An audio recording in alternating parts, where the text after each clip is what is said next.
Hi, I'm going to have to do this presentation in English, so bear with me. I've only been in Norway for 6 months, so I haven't quite got the gist of the language yet. So today I'm going to talk to you about microplastics in food webs and quite a lot of my research that I've been carrying out at NIVA and also some research that I did before moving to Norway. This is just an overview of some of the work we're doing at NIVA at the moment, so it seems quite crazy, but we're doing quite a lot of standardization and method development for the investigation of microplastics in a whole variety of environmental matrices. At the moment, we're focusing on the introduction of microplastics into the environment through wastewater and sewage, and also looking at method development for the presence of microplastics in biota, in particular fish and shellfish. And we're working on some international collaborative projects, such as Basement, which is a JPI Oceans project, and that is looking at the standardization and development of methods again.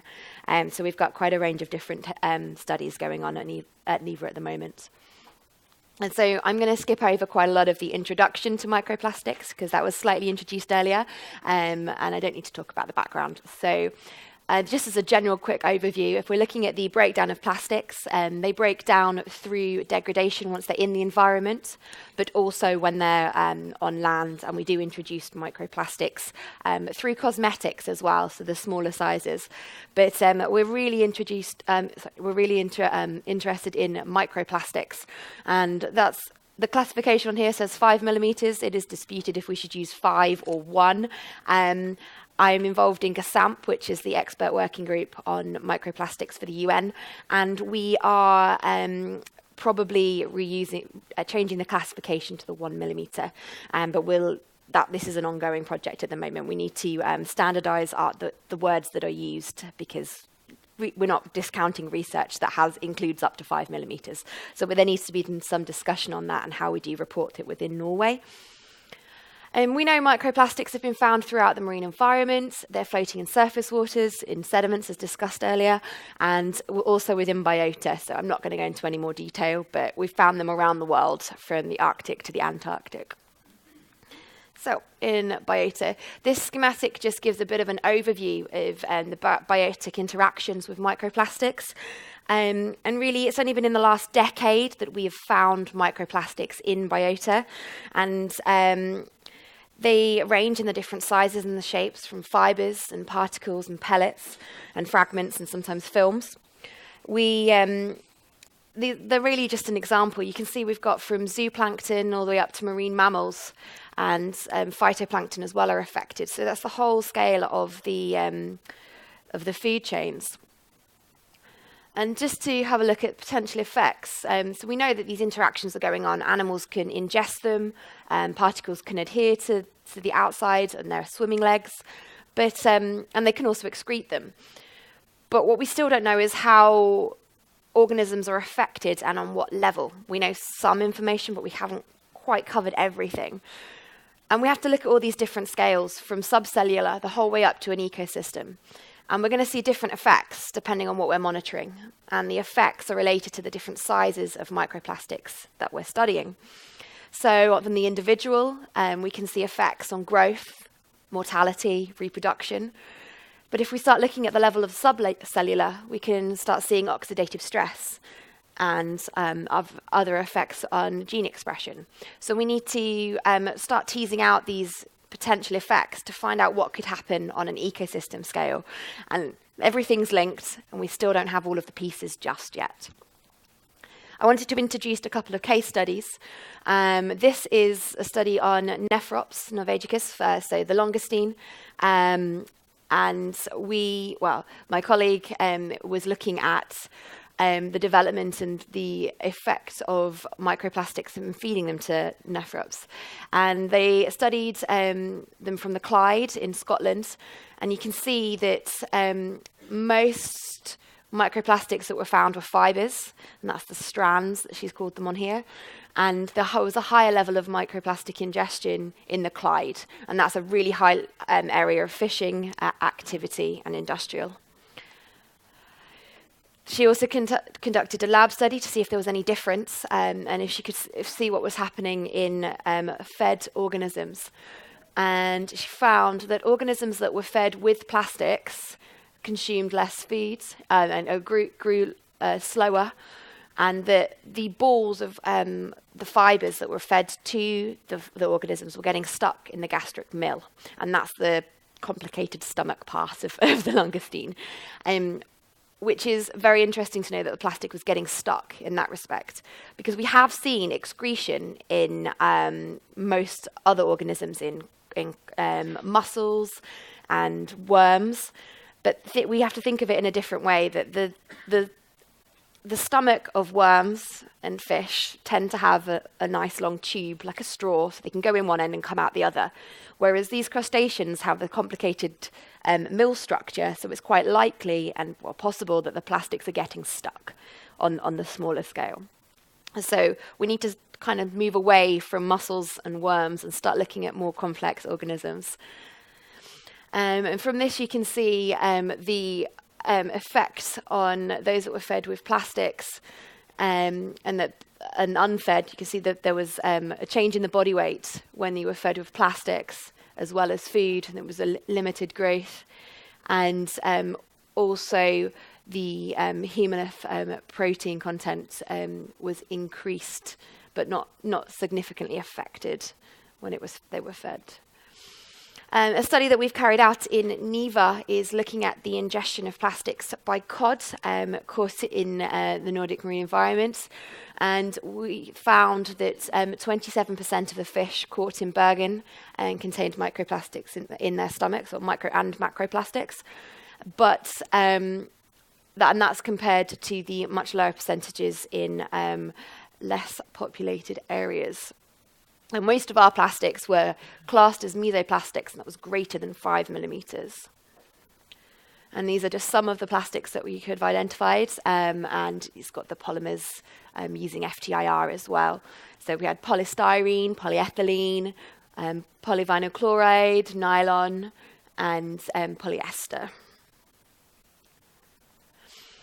And we need to think about the consequences of animals once they've ingested plastic. So there's a lot of information I'm trying to fit into a small period of time here. But if an animal eats the plastic, there's quite a large possibility that it can be eaten by another animal, and therefore translocating plastics along the food chain. And I like to use the example of the mesopelagic fish for this one. Mesopelagic fish feed in the surface waters where there's quite a lot of microplastics floating around. And if they ingest the plastic particles, they can then transport them throughout the water column. And whilst they move through the water column, they can interact with other organisms. They may get eaten. They may excrete the microplastics. So they can act as a transport vector. And we based our calculations on these mesopelagic fish because they're actually they're a prey item of striped dolphins. And we worked out a calculation based on the ingestions through mesopelagic fish. So we looked at 700 individuals and 10 different species, and the percentage ingestion was quite low. It was 11%, and there was about 1.3 pieces of plastic per fish. So that doesn't seem that large. And then we estimated the total load of microplastics in mesopelagic fish to be about 1.2 times 10 to the 13. I can't remember how big that value is. And that was within the mesopelagic fish in the North Atlantic at any one time. So we extrapolated this further. So this is a gross, potentially over or underestimation. We are not sure. But we know that a single striped dolphin eats mesopelagic fish, and we knew how many mesopelagic fish are on average in the diet of a striped dolphin, because we've also done work on striped dolphins' diets. And we estimated that annually, a striped dolphin, if it was feeding on mesopelagic prey, could ingest 234 million particles a year, which is quite a large number. Now, as to whether those particles are retained or excreted, we still don't know. I can talk about that in a second. So it's a very, very big number, but that actually might not be alarming if the animals are able to remove the plastics from their body. So going on to marine mammals, and these are probably a bit more closely related to humans, we can see that we did a study in Ireland, which has just been published, and we looked at 274 digestive tracts of marine mammals and also historical data. And we found microplastics in 16% of the individuals. We found microplastics in 21 of the individuals investigated for microplastics, but there were only 21 individuals investigated. So 100% of the animals that we looked at specifically for microplastics had microplastics in their digestive tract, but we didn't look at all of them. And we found that there was fibres and fragments. Most of the particles we were finding were fibres. And I will say we carried out rigorous contamination controls for this, and the particles found in the marine mammals were not the same that we identified in our controls. And we noticed that there was a much greater incidence of plastic ingestion in the deep diving marine animals, and that was macroplastics. But we didn't have enough individuals to do statistical analysis on the microplastics because we were relying on a strandings network. But it proved that our potential estimate that striped dolphins could be eating microplastics was correct, and we did have microplastics in the individuals. And this leads me on to human exposure. As we know that larger animals are ingesting plastic, how about humans? How could we be exposed to plastics, and what could the potential effects be? Microplastics are found in food items. There's lots of studies around, and these are just some examples: sugar, salt, beer, fish, crustaceans, and shellfish. And if plastics are present in the food that we're eating, then yes, we're going to be exposed to microplastics. But the effects that they may have might be very small. Plastics are associated with chemicals that can have adverse effects, and I'm not going to go into any detail because it's way too much to talk about, but there's additives, monomers, metals and pathogens, and all of these can have negative consequences, and they can all be associated with plastics. So we need to take that into account, that if plastics are ingested by any organism, there are associated chemicals that may or may not have an impact. When it comes to are microplastics hazardous to humans, microplastics that are greater than 150 microns will be in the digestive tract, but they can't cross cell membranes. So they shouldn't be entering our internal organisms outside. So they're not going to be translocating. And so we're only going to really see local effects within the gut. And if the microplastics leave our gut fast, then we're probably not going to see any large effects.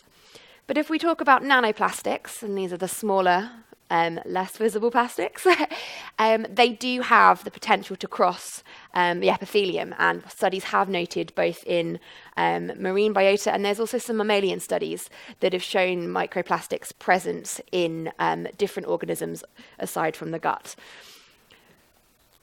So they do have access to organs, and there could be potentially worse consequences.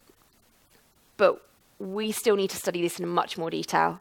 Most of the studies are baselines, so there's loads of research going on at the moment, and the research needs to be, we need to wait until the rest of that research comes out. So for human consumption, in summary, we can eat plastic. Well, we eat shellfish, and these fish are feeding in the water column where plastics are, so they may end up on our plate. And we've just published a review for the Fisheries and Food and Agricultural Organisation that looks at the potential consequences for human consumption. And this is probably the biggest take-home message. We looked at an intake of 225 gram portion of mussels and the potential number of microplastics that were in those mussels.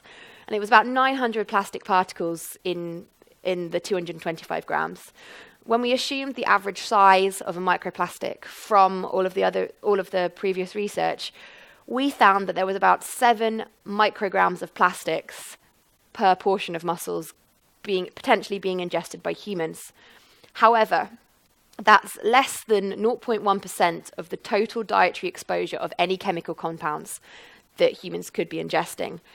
So microplastics might not be a large source of contaminants to humans, and in fact we could be getting the contaminants from lots of other sources, and microplastics are just one of them. Then they're not the only source of contaminants. It's actually very small, and I'd recommend reading the Food and Agricultural Organization reports for a lot more detail in this, because I just don't have time to go into it. And yeah, so there's very small fraction of the dietary intake of contaminants. And I think that's a take-home message, that yes, we are affected by microplastics. Yes, biota are affected. We don't know enough about what could happen to humans, but there are some potential effects that we need to monitor, and research is ongoing. And that will be it. Okay, So thank you.